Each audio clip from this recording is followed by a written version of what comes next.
So this guy got amnesia and forgot who he was for 14 years. Now the guy's name is Jim, and Jim is 50 years old. He's a mailman living in New York State. But see, Jim has a problem. He's kind of clumsy. I mean, he's always falling and busting his ass. Like, bro really needs instructions on walking.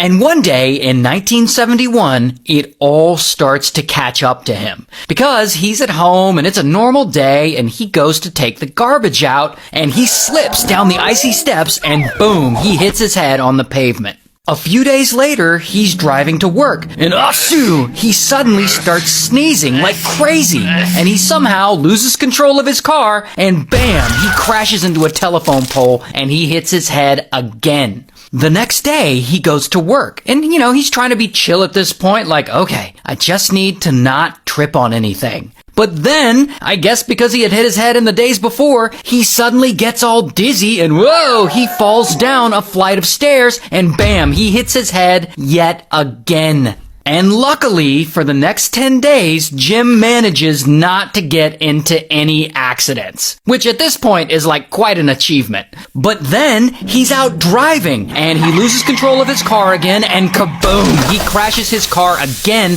and pow! He hits his head. This time, he hits it so hard that it knocks him unconscious. And he's rushed to the hospital, and he spends 3 days there recovering with a cerebral concussion. And if that isn't bad enough, a few weeks later, he has his worst day yet. And this day changes his whole life. So it seems like a normal day, and he borrows his friend's station wagon. Probably because he just wrecked his other car twice. But he borrows the station wagon because he's got to drive and pick someone up from the airport. So he takes it out, and while he's driving, his wallet falls out of his pocket and into the floorboard. A few hours later, he returns the car to his friend, not realizing his wallet had fallen out.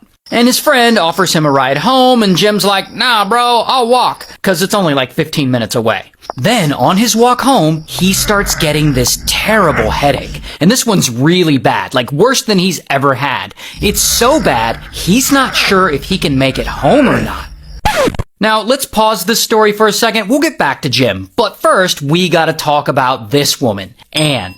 Anne is Jim's wife. Anne is also waiting on Jim to get home from borrowing that friend's station wagon. And so she's sitting there in her house chilling, and she waits, and she waits, and she waits, but there's no sign of Jim. And around 2 a.m., she's still sitting there waiting, and he's still not home. And remember, this walk should have taken 15 minutes at most. And so Anne calls the police, and she officially reports him missing. Within the next day, everyone is looking for Jim. The police put out an APB looking for him. They start reaching out to his friends and relatives to see if anyone's seen him. They're checking bodies in the local morgue to see if he's one of them. But so far, they don't find anything. And poor Anne, she doesn't know what to do. I mean, her longtime husband just suddenly vanished one night walking home. I mean, was he kidnapped? Was he unalived? No one knows. And so several years pass, and still no one has heard anything, and there are no leads. And poor Anne now spends her time just living alone,